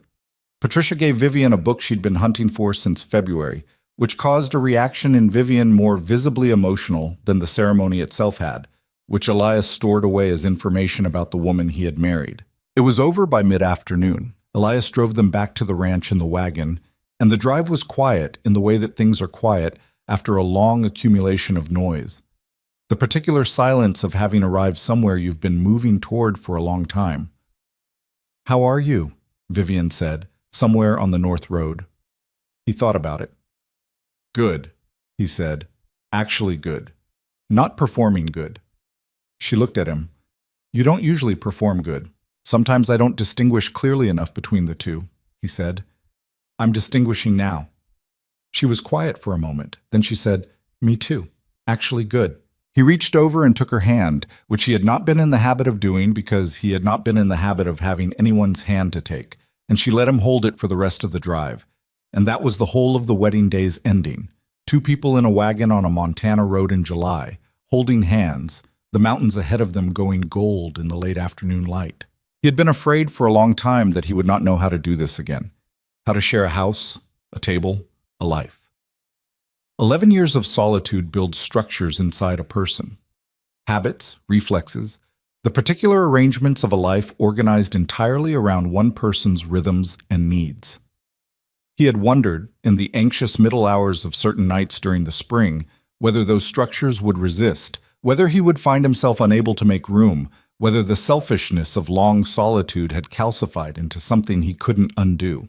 What he found, in those weeks and months after the wedding, was that it was both harder and easier than he'd feared, which was the shape of most real things. The hard parts were specific and ordinary.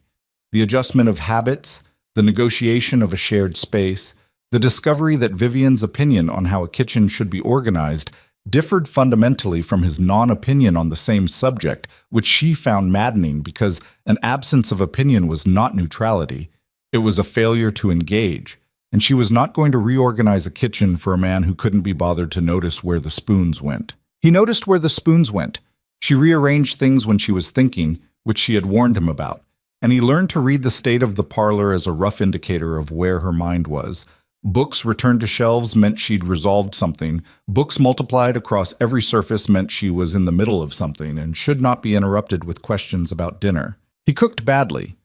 This was a fact that became apparent immediately and that she addressed by cooking herself, which she did considerably better, and by occasionally standing next to him at the stove and explaining what she was doing with the specific pedagogical patience of a woman who has taught children long enough to teach anyone anything. He improved, slowly. The coffee, eventually, became acceptable. She did not let him forget how long that took. She kept the school. The board had renewed the contract through the following year, and whatever the two dissenting members continued to think about it, they thought it without enough support to change the outcome, and the outcome held. She rode in Monday through Friday during the school year and came home in the evenings and sometimes brought work with her that she did at the kitchen table while he worked on the ranch accounts at the other end. And those evenings, the two of them in the kitchen with their separate work and the fire going and the occasional exchange of words about whatever, Those evenings were, he came to understand, what he had been missing for 11 years without having the language to name it. Not excitement, not drama, just the ordinary, irreplaceable warmth of not being alone in your own house. She argued with him frequently, as advertised, about the south field rotation, about whether a particular fence repair was sufficient or merely expedient, about politics and the direction of the country and the state of public education and several dozen other topics on which she had fully formed positions that she was prepared to defend at length.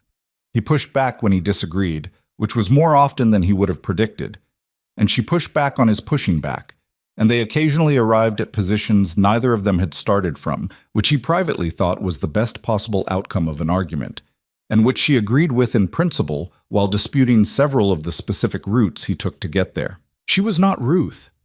He had known she wouldn't be and had not expected her to be, and still it was something he sat with, in his own quiet way, in the first year. The recognition that love was not a single thing you carried from person to person, but something different each time, shaped by the specific people doing it. What he'd had with Ruth had been built over decades, had the particular quality of something deeply worn in, familiar as his own hands.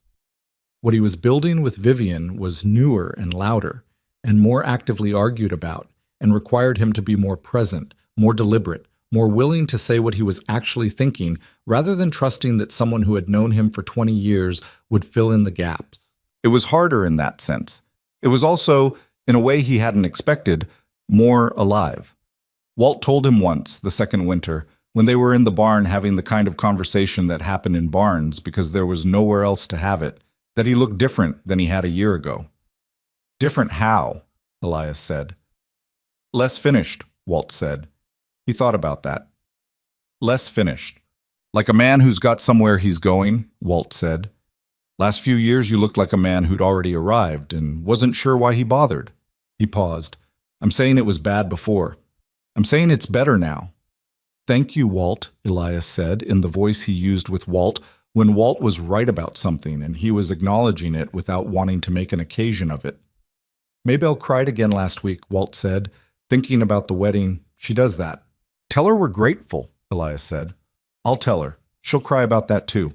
The first year had its difficulties that had nothing to do with the ordinary adjustment of two people learning to share space. Clara Hooper did not retreat quietly. She had never done anything quietly, and she made her continuing disapproval available to anyone who was interested in it. Two families pulled their children from the school in the fall, citing concerns they expressed in language that meant what it meant under whatever language they used.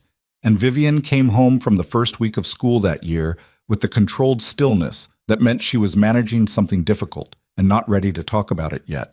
He did not push. He made dinner, badly.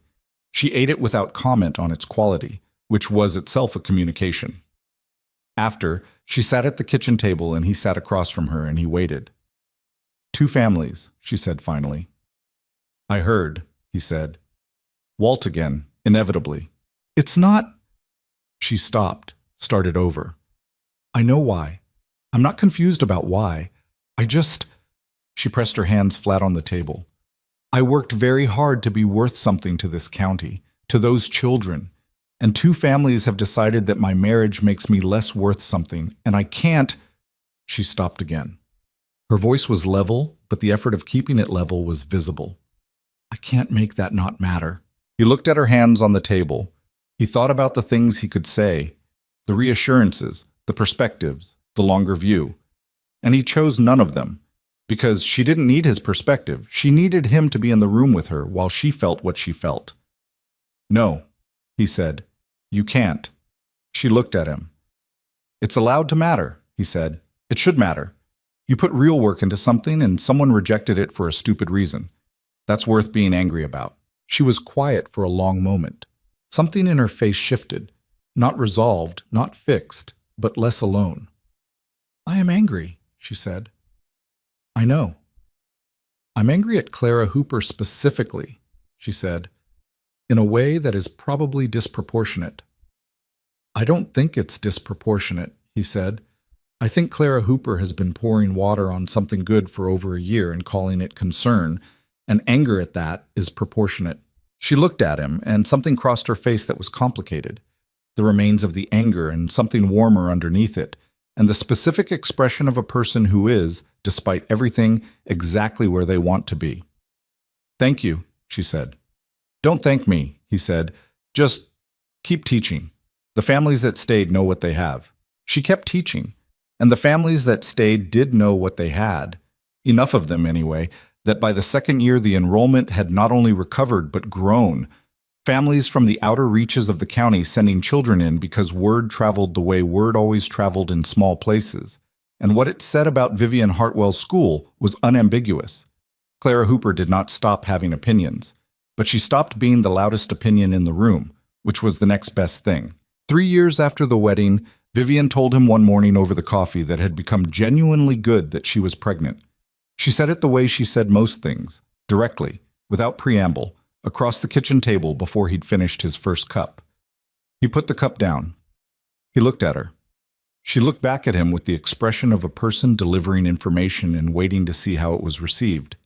He didn't say anything for a moment. "Elias," she said, with the edge that meant she needed a response. "I heard you," he said. His voice came out different than he expected. Lower. He cleared his throat. Yes, I heard you. You're going to say something about your age," she said. "No," he said. She looked at him. "I was going to say I'm glad," he said. "That's all. I'm just glad." She held his gaze for a moment longer, and then she nodded. That small, real nod. The one that meant she was absorbing something that mattered, and went back to her coffee. He sat at the table and did not say the other thing, which was also true. That he was 61 years old and becoming a father for the first time was the kind of thing he had stopped letting himself want so long ago that the wanting had gone underground. And now it was here. And he didn't have clean language for it, just the feeling of something long buried coming back up into the light. Their daughter was born in November, in the room off the kitchen that had been empty and was now not. They named her Clara, which was Vivian's grandmother's name, and had nothing to do with Clara Hooper, though Elias noted privately that Vivian had not shown any distress about the coincidence and had in fact seemed faintly amused by it. The child was not peaceful. She arrived into the world with opinions she lacked the language to express and compensated for this by expressing them at volume, at hours, and with a persistence that reminded Elias strongly of her mother, which he mentioned once and did not mention again. She had Vivian's dark hair and what appeared to be Elias's stubbornness, which Vivian said was a difficult combination, and which Elias said was probably fine. He was 61 years old, and he was awake at 3 in the morning, walking a crying infant around the kitchen of the ranch house. And he was exhausted in a way that was different from any exhaustion he had known, and he was happier than he had been since before Ruth died. And he knew both of those things clearly and held them at the same time without needing to resolve them into one. The house that had been silent was not silent anymore. Books accumulated not just in Vivian's parlor, but in every room, spreading with the particular persistence of things that are loved and therefore multiply. The kitchen smelled like actual food. Someone left things on tables, papers, pencils, a boot that had no business being where it was. Small artifacts of the ordinary chaos of a life being lived rather than merely maintained. He was 63 when their son arrived, which was late in life for a first son, and not something he'd thought he'd have. And he held the boy in the barn on the second day. Not a romantic location, but the barn was where he went to think, and the boy was new and needed to understand the ranch from the beginning. And he looked at the child's face and thought about the man he'd been before the November street and the wagon and the woman who'd thought to mention the dog. He had been finished then. Not unhappy, not dramatic about it, just finished. Arrived at the end of a thing and going through the remaining motions. He had accepted this. He had been, in a way, at peace with it. The peace of a man who has stopped expecting. Expectation, it turned out, was not the enemy. Fear was the enemy. Expectation was just what happened when you let yourself want something again, and wanting something again after a long time without it was not weakness. It was just being alive. The ranch changed too.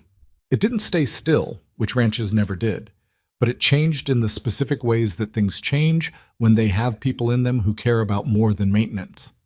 Vivian had ideas about the South Field that turned out to be better than his original plan, which he acknowledged with less resistance than she'd expected, and which she told him later had surprised her pleasantly. He expanded the herd in the 4th year, a decision she supported while asking sufficient questions about it to make him think harder than he'd intended to about the financing, which resulted in a better plan than the one he'd started with. They did not always agree. They did not always resolve disagreements quickly or cleanly.